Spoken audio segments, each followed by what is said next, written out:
For the maiden bloodletting. Surely your father never would have imagined it would be your blood. Such miserable luck. To die by the sword you helped forge.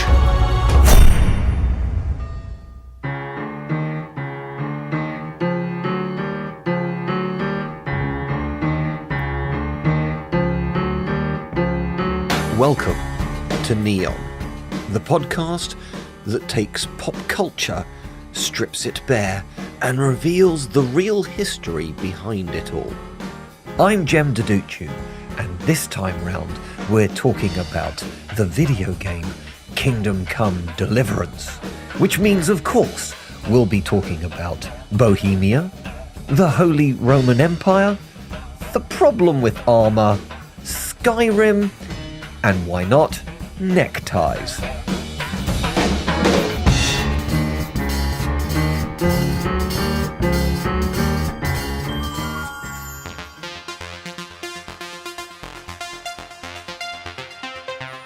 You got here, Brenda. This guy has been creeping around since at least 1700. Not possible. You've been here for 3.5 hours.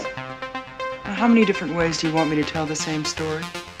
Notice anything unusual about Santa Carla yet? No. It's a pretty cool place. I'm impressed. How many questions does it usually take to spot? As your leader, I encourage you from time to time, and always in a respectful manner, to question my logic. Now to run a computer check on this tape and the professor. Dodge this. The tracks go off in this direction. Kingdom Come Deliverance. This is a new release, and it's a really interesting one because it's in the area of role-play games, and one of the role-play games it's been compared to, or RPGs as they're referred to in the jargon, is Skyrim. So let's talk a little bit about Bethesda's monster series called The Elder Scrolls, the most recent of which has been Skyrim. Now, actually, some of the very early ones, they were PC only, and they go back decades, to be honest. But the one that started to get people interested in, the first one I had a go at was Morrowind, but that had problems. But for the time, it was very much cutting-edge graphics, and I, like many people, got hopelessly lost in it, and obviously, because it was rather old, it was still learning how to teach you the game. A lot of people don't realize a good video game teaches you how to use it as you go along, so that by the time you spent a few hours with it, you know the rules, and sometimes those rules can change, but you can adapt to them. But ultimately, it's about you mastering the rule set. And Morrowind wasn't particularly great with that. But it then evolved, and then we got Elder Scrolls. Then we got the ones with all the gates everywhere. I've spent a lot of time on that one. That was about 12 years ago, nearly now. But then, if they're not doing the Ye Olde World Elder Scrolls games, Bethesda are doing very similar kind of role-play games set in a post-apocalyptic world called Fallout. And I played Fallout 3 and Fallout 4. So if they basically alternate between the Elder Scrolls games and the Fallout games. I have to be honest, I prefer the Elder Scrolls ones. Fallout 4 in particular, I thought was pretty disappointing. I thought graphically it wasn't particularly much better than 3, even though it moved from my perspective from the Xbox 360 to the PlayStation 4. It should have been streets better. It wasn't. And some of the additions I found outright annoying. But more importantly, it did feel like more of the same. And the reason why I'm not super keen on the Fallout games is roleplay games in general are all about the loot. It's about the stuff you get as you wander around this world. And that's interesting in the Elder Scrolls world, as you get a magic sword or a pile of gold or a magic wand. Whereas in the Fallout world, because it's post-apocalyptic, the currency's bottle caps, and that just isn't as cool as finding a giant diamond ring. And the weapons are all sort of worn, and they can be quite powerful, but a lot of them aren't, and they just don't look as pretty as the stuff in the Elder Scrolls world. So anyway, that's my very brief view on the Elder Scrolls versus the Fallout series, both created by Bethesda. However, the most recent one from the Elder Scrolls is Skyrim. Actually, it came out, I'm going to guess now, about 5 years ago, give or take. And it's had a bit of a rebirth because it got redone into HD and sort of Super HD recently, so you could go back and play it again with all the expansion packs added on. And then in late 2017, it was released in VR. Now, I haven't had a go at that, but the idea of being that immersed in that realm sounds amazing. And what a number of people have said is when you're fighting something like a giant spider on screen, because of the camera angle, it doesn't look particularly giant. But when you're in VR and suddenly that giant spider is staring you eyeball to eyeball, you get a much better sense of size. And I would imagine that, yes, the big outdoors looks impressive, but in a weird way, it might even be more impressive as you're walking through the dank corridors and caves of your exploring. Now, the world of Skyrim, and indeed all the Elder Scrolls stuff, as I've already mentioned, magic wands and magic swords, is they are a fantasy world. A little bit in the spirit of something like Lord of the Rings. But what Kingdom Come Deliverance is very different about is, yes, it has that feel in a medieval setting where you start off as the sort of poor peasant and you wander around and you start learning this world and you can kind of explore almost anywhere. But the difference is it's actually set in Bohemia, just at the start of the 1400s. So there are no dragons, no magic wands. And actually, what I would say is if you're going to talk about it being a medieval life simulator, you have to give this game 10 out of 10. But if you want to talk about it being just a game, it does have its flaws and difficulties and frustrations, but this is from a group that this is basically their first game coming out of this publisher, as opposed to something like Skyrim, which has had decades and multiple iterations of that type of game being produced and polished. So it's not necessarily the most fair comparison, but a lot of people have been saying, in essence, Kingdom Come Deliverance is Skyrim without the dragons. Now, just going back to Skyrim for a moment, the dragons, they're very, very cool, undeniably, but you are dragonborn. Basically, the plot revolves around you having to deal with mighty dragons and bringing peace to the realm, and sometimes you have to fight dragons. And you actually have some skills that are dragon related, including your shout.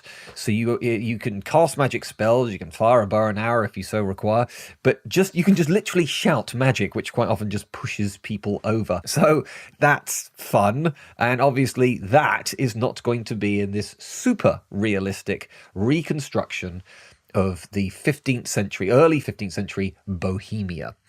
Now, Bohemia is an example of that's not a place anymore. Where is Bohemia? Oh, hang on. I've heard of Bohemians, the Bohemian lifestyle. This must have been a kingdom full of artists sitting around smoking and drinking and being louche. Well, no. Bohemia was a Central European country that was part of the Holy Roman Empire. And in the great scheme of things, Bohemia was just another kingdom, really. It wasn't, particularly known for its artistry. However, there were people from Bohemia and other places in Central Europe who went to Paris in the 19th century, and they set up in a region, and they just became known by the French as Bohemians. And therefore, the name, if you like, has been repurposed and moved over to a completely different setting. More on the Kings of Bohemia a little bit later on, and an unusual link to the Kings of England on that one, but bear with me. So we've got Bohemia in this marvelous video game, which has great graphics. Some people say the graphics are okay. Well, if you're going to compare it to the likes of something like Skyrim, I think the graphics are pretty good. And considering it's a large world, everything's built in fine detail. So if you want to think for a moment about, well, what does the Middle Ages have to offer me? Well, it has mysterious monasteries. It has castles. It does have dungeons, just not ones with living skeletons in. It has little villages. You have the opportunity, much like something like Skyrim, to sneak around and pick locks and steal from people. However, the interesting thing is that everything is incredibly hard. in this game. Maybe willfully, but it is worth pointing out that if you genuinely were a peasant in early 1400s Bohemia, then if you decided to go on a quest to seek revenge and become a knight and basically move your way up the social structure, you would find that incredibly hard. So I guess you could say it's one of the examples of it being an important simulator. And whereas you get random encounters in the likes of Skyrim as you're walking down the pathways or walking through the forests and suddenly a giant hoves into view or something like that, then okay, you're going to fight that. Whereas in this game, you do get things like bandits, you do get things like wolves in the forest, because that's what medieval Europe was like. There's the joke in Britain about how all our wildlife is pretty harmless. Let's face it, probably the most dangerous thing you could come across walking through the fields of England is a badger. It's not exactly in tiger territory, is it? But it is worth remembering that into the Middle Ages, there genuinely were wild boar and wolves in England. We just hunted them to extinction, to be honest. That's a story for another time. But it doesn't mean that by any stretch of the imagination, Kingdom Come Deliverance is a boring game or anything like that. But it is hard, and its attention to detail must be credited and saluted. For example, there's a series of sections in a monastery. Now, if you were playing a different type of roleplay game, you could run around and rip open chests and grab stuff. But in this one, you're meant to pretend to be a priest, or a monk specifically, in which case you have to follow the monk type rules. And you realize, well, what's interesting is it does start revealing to you things like nobody actually took a vow of silence. The idea that Brother Johnson is going to sit there in silence for 12 years is not really a thing. Instead, there were times of the day where they would sit in silence, sometimes in quiet contemplation. But there is an area in monastery, monastic complexes called the chapter house. And that's because before meetings, they would read a chapter from the Bible. And indeed, there would be other readings from the Bible as everybody sat as a community and ate their meals. You were meant to sit there in silence and get your nourishment from your food, but also your nourishment for your soul from the Bible being read out next to you. And what the game also shows you is monasteries were not the same thing as like a cathedral or church. They're a fairly large complex. Monasteries were hugely profitable enterprises, and the papacy as a whole made lots of money throughout the Middle Ages. That's what ultimately led to the Reformation. If you look at the likes of St. Peter's in Rome, you see how big and impressive it is. Indeed, if you actually go there, there are metal studs in it, which shows you basically if we were to fit St. Paul's Cathedral, they actually have one for St. Paul's. If you fitted St. Paul's Cathedral into St. Peter's, this is how far along it would be. So in other words, St. Peter's is bigger than all the major buildings or religious Christian buildings around Europe. Ooh, aren't we great? But that's cost money to build. And actually, that particular one, they created papal indulgences have been around for a long time. What's a papal indulgence? Well, the idea was if you've done a sin, you can pay a priest to pray for you a certain number of times. So monasteries actually became basically prayer factories where people, if you were genuinely worried, if you believe in heaven and hell and you were genuinely worried that I don't want to end up in hell for all of eternity, you're absolutely going to go to a church or a monastery or a cathedral and ask for their assistance and obviously be happy to pay. What price can you put on eternal salvation, eh? Well, the popes were pretty good at actually putting a price on it. But they put in some extra papal indulgences. There were so many of them being used to pay for St. Peter's that actually that's the thing specifically that Martin Luther complained about. So it was the building of St. Peter's that inadvertently started the Reformation. And make no mistake about it, if we're talking about 1400, this is before the Reformation, and Bohemia and everywhere else did actually have to talk to the Pope or listen to the Pope, including the Holy Roman Empire.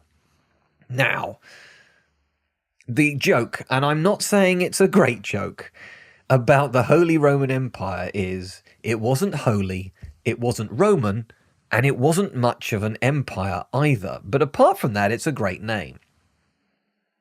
Cue applause, maybe? Anyway, the point is, that's actually a cute little way of pointing that out. So the Roman bit tells you how much the medieval world did look back to the Roman times as something good and something to be aspired to. However, it was actually largely Central Europe. Chunks of Germany, chunks of Austria, chunks of Italy, places like Bohemia, and indeed some of these places, as I've said, Bohemia doesn't exist anymore. But also at the time of Bohemia, we have the beginnings of another place that doesn't exist anymore, Prussia, which is basically nowadays northern Germany and bits of Poland. So there were loads of these little kingdoms, principalities, duchies that did have their own individual identity, but were bound into the Holy Roman Empire. And where the reason why it's not particularly an empire is if you were the Roman emperor of the Roman Empire, the buck stopped with you. You were the person in charge and you could dictate everything and nobody could really push back against that. But that's not the way it worked in the Holy Roman Empire. For starters, because some of the Holy Roman imperial lands bordered on, and sometimes technically included, Rome and the Pope and the Holy Roman Emperor would quite often have clashes. Throughout the Middle Ages, there was something called, please bear with me on this, I'll be very quick because nobody wants to get excited about church history, but you'll like where it's going, okay? The investiture contest. The argument was, and let's go back to those monasteries, they owed loads of land and they were very wealthy. So who gets to pick the next Bishop of Mainz or the Archbishop of Canterbury? This affected the kingdoms across Europe. So the Pope argued that when it came to a position in the church, well, I'm the head of the church, I get to pick them.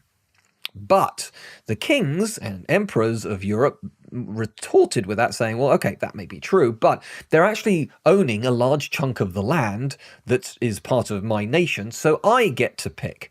And it was that argument about who gets to pick, which is what the investiture contest is all about. And there are elements of that actually in the game as well. It shows you that in the Middle Ages, you have Christian priests getting involved in very real political situations and issues.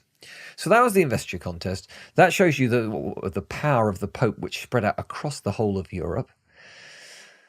But this is also showing you the culture and context, which again, the game does a brilliant, brilliant job of. But where it can get frustrating is, as I said earlier in the intro, the problem with armor. Now, if you are playing a game like Skyrim, what you're going to aim for is just level up to the best possible armor, and then you're going to absorb most damage, and you can go around winning, basically. But actually, when it comes to Kingdom Come Deliverance, do you know what? I'm just going to call it Kingdom Come, okay? Because it just makes things faster.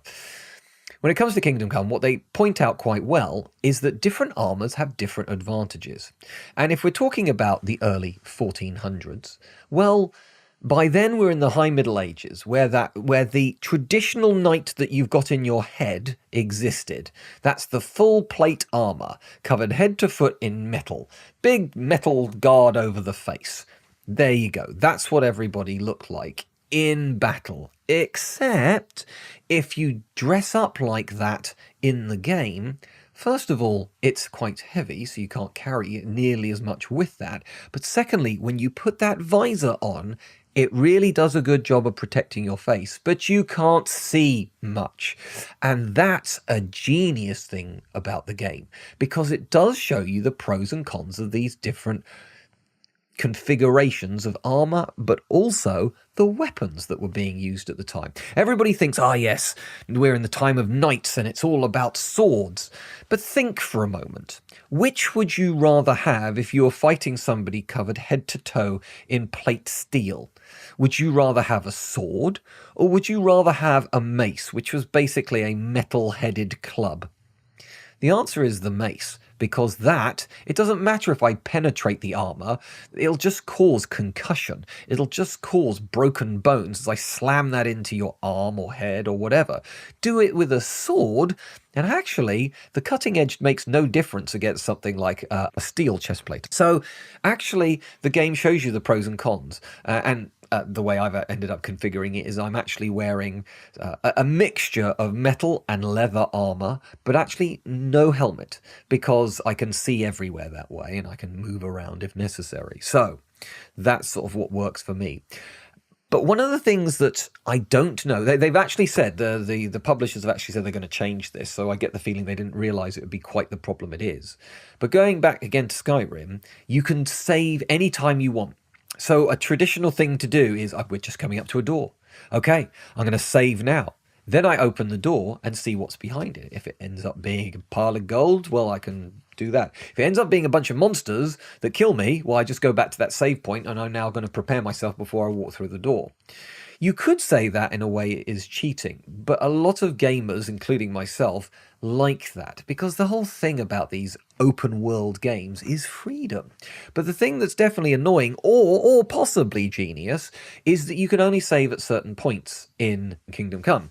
Because of that, you then have to be quite careful. If I'm just going to go off wandering into the forest to explore and see what I can find, and maybe I can pick up some gold or fight a wolf. Problem is, if I die half an hour into doing that, I then have to track back half an hour's time as well. So it does leave this kind of risk reward. If I'm leaving the village and I'm going to try and get to the other village, perhaps before nightfall when things get a little bit more dangerous, can I do it in time?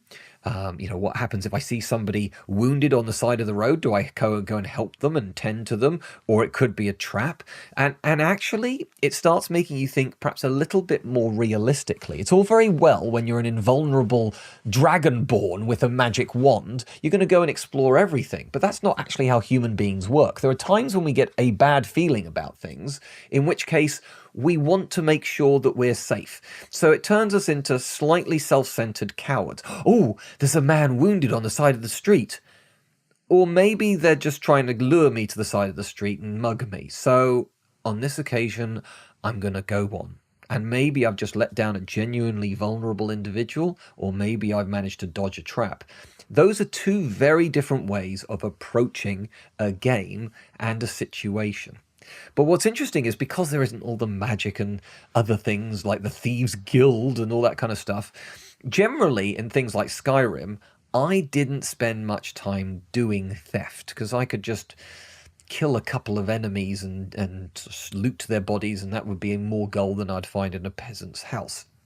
And the weird thing about Skyrim and theft, and this generally is the same thing with all of Bethesda's games, is I might sneak in the middle of the night where there is nobody around, and because I basically fail to pickpocket something correctly, suddenly the entire village knows I've done it, and all the guards are heading towards me as if they've got sat-nav. That is not how the world works, let alone the medieval world. So maybe they have magical sat-nav, I don't know. But that was something that a lot of people found annoying. And the other thing is you'd then travel around and people would know you're a thief. And it's like, really? This is the only thing you can talk about? And clearly news, I've just ridden here hard on a horse. How did this news catch up before me? So that kind of stuff is sort of almost takes you out of the game, because clearly it's a game mechanic rather than part of a living, breathing world. But Kingdom Come is more like, okay, you got away with that, you got away with it. And because there aren't as many options to make money, and you do start off as a dirt poor farmer, and combat is hard. As I've just mentioned, the visor alone on an armor plating can cause problems with vision, but just generally doing the rhythms of fighting and the difficulties with bows and arrows. Maybe if you're uncharitable, you could say this is poor programming, or you could say this is genius because it's showing you that if you were a peasant, it's actually quite hard to become a warrior. You just had no training. And when you look at those knights in shining armor in manuscripts, those are people who've been brought up in the martial world. So of course they're always going to win in battles against large numbers of peasants. The peasants didn't know what they were doing, and they didn't have the weapons to penetrate their armor. They're going to win. So all that you absolutely get from the game. But that isn't necessarily what you always want from a game. And I would say that it's a flawed masterpiece. There are many things I like about it, and just because it isn't like Skyrim is no bad thing. If you want, nobody wants a carbon copy of any game, really. So, with that, in that regards, I give it 10 out of 10 in terms of its intention, in terms of its world building, in terms of showing just a casual gamer a little glimpse into what it was like in medieval Europe.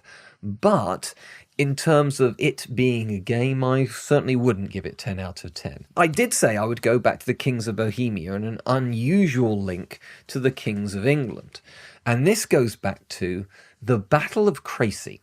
Because actually, in the early 1400s, Bohemia never mentions this, and it shows you that in Europe at that time, politics was actually very, very localized. In Bohemia, they simply didn't care that the Byzantine Empire was losing to the Ottoman Empire. It was just too far away to care. And similarly, a little bit closer to them, but still just as irrelevant, for already 50 odd years, England and France had been fighting in a group of battles and campaigns which became known as the 100 Years' War. So that is going on as well, but it's not a major plot point. But if you're English, you might be sitting there going, well, why isn't this being mentioned? Because it wasn't the only thing happening in Europe at that time. But in the year 1346, there was the Battle of Crecy, where Edward III and his army, and one of the people on one of the flanks was his young son, the Black Prince. He was just 16 years old at this battle. This was actually the first time in Western European history that cannons were used. Edward had actually brought in a few cannons. They didn't really look like what you'd think of cannons. They kind of looked like giant bells, and they didn't fire cannonballs. They fired really big arrows. So clearly we hadn't gone much beyond the basic concept of bows and arrows then. But one thing he did have a lot of at that battle were archers, longbowmen. Now, it's very tempting to say they're all English, but actually, the majority of the archers were likely to have been Welsh. So you have a Welsh-English army versus, you'd think it was just the French, but actually they had a number of different allies there on the battlefield. And this was the first big pitched battle of part of the 100 Years' War. And it was the first time that longbows were to prove to be a decisive weapon in a battle on continental Europe. But nobody knew that at the beginning of the battle. And one of the allies of the French king was the Bohemian king. Bohemia was represented at the Battle of Crecy. But the Bohemian king was blind, but he was very much about honor, and he had promised that he would fight alongside the King of France against the King of England. And so he asked his knights to basically tie together all their knights and him so that they could all charge in the same direction. He waved his sword around. And he had this magnificent helmet with 3 great ostrich feather plumes on them. And so he rode into the whirlwind of Crecy and the longbowmen just slaughtering the cavalry, wave after wave. I'm not going to go into the entire battle in this particular podcast. Maybe it comes up at some other point. I don't know. But the Battle of Crecy was effectively a battle won through missile technology, missile being cannon/longbows. And actually what the French found incredibly difficult is man on man, they probably had the better army, and they certainly had a larger army, but it was getting across the kill zone to get at the English and Welsh archers where they ultimately faltered. And at the end of the battle, as Edward III was marching around the piles of bodies of the enemy, he spied the dead King of Bohemia, and he took off his helmet with these 3 great ostrich plumes, and he gave it to his son, the Black Prince, who was technically the Prince of Wales. And that is why, to this day, don't believe me, check the 2p coin, that's why those 3 ostrich feathers are the sign of the Prince of Wales. It is something that exists today that started at the Battle of Crecy. Two other things actually that happened at the end of the Battle of Crecy. Edward was so impressed by the martial prowess of his men that he created the Order of the Garter, the first of these knightly orders which still exist to this day. It's considered one of the most exclusive clubs in the world. It's one of the few times the monarch, Queen in this case, Queen Elizabeth II, she doesn't have to do things that the Prime Minister wants her to do. She can make close friends members of the Order of the Garter. And the only other way you can get in is if you're an ex-prime minister. So those are pretty high reasons to get into that club. And there are only a fixed amount of people. I think it's 12. Don't quote me on that. But you have to wait for somebody to die before you get to be a new Knight of the Order of the Garter. But that is probably the most exclusive club in the world. That's the second thing. And the third thing is, well, why is George, St. George, the patron saint of England? St. George actually had nothing to do with dragons. That's a much later invention. What St. George is he was meant to have been a Roman soldier who converted to Christianity, refused to renounce Christianity, and was martyred. He came from what we would call today Palestine. He never went to Britain. Bit weird that he becomes the patron saint of England. But that's because in the Middle Ages, the saints all had jobs to do.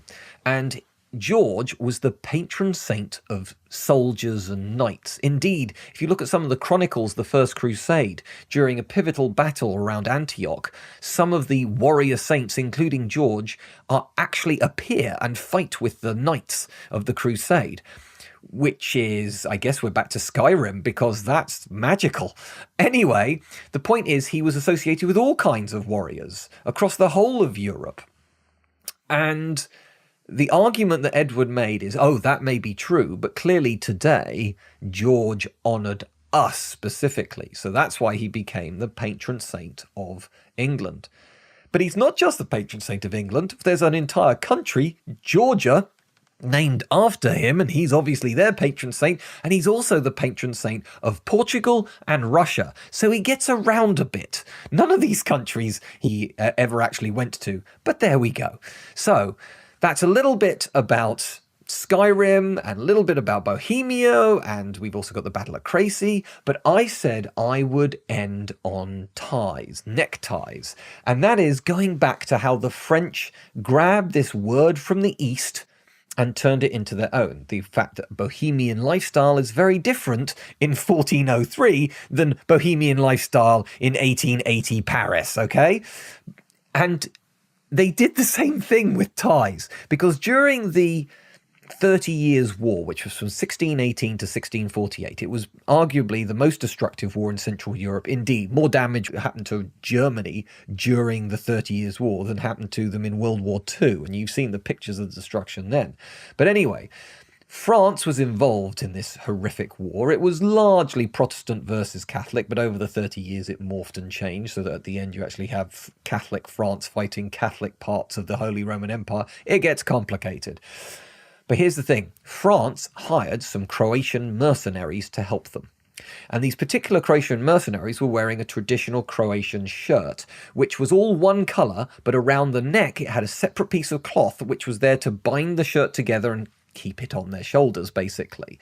Therefore, it was Louis XIV who loved that so much that he started coming up with variations of it. And they used the French word for Croat, they were Croatian mercenaries, to describe it. They called it a cravat. Now, to this day in France, a standard necktie is called a cravat. In England, however, a cravat is kind of an extra poofy necktie rather than a tie. But yes, the next time you have to put on a tie for an important business meeting or something, you are actually honouring Croatian mercenaries. And I thought I'd leave you with that thought. So, this has been Neon. I am Jem Deduccio. If you enjoyed this, again, I ask you, please do click on the subscribe button. Absolutely do leave us a review. It all helps to sort of spread the word of Neon. If you want to get involved with us, you can speak to us on neonpodcast.com. That's the official website. It's Neon Podcast again on Twitter and Facebook. If you want to talk to me, I'm Jem Deduccio on Twitter, and I'm History Gems with a G on Facebook. Thanks very much for listening. Watch out, there'll be more neon goodness soon.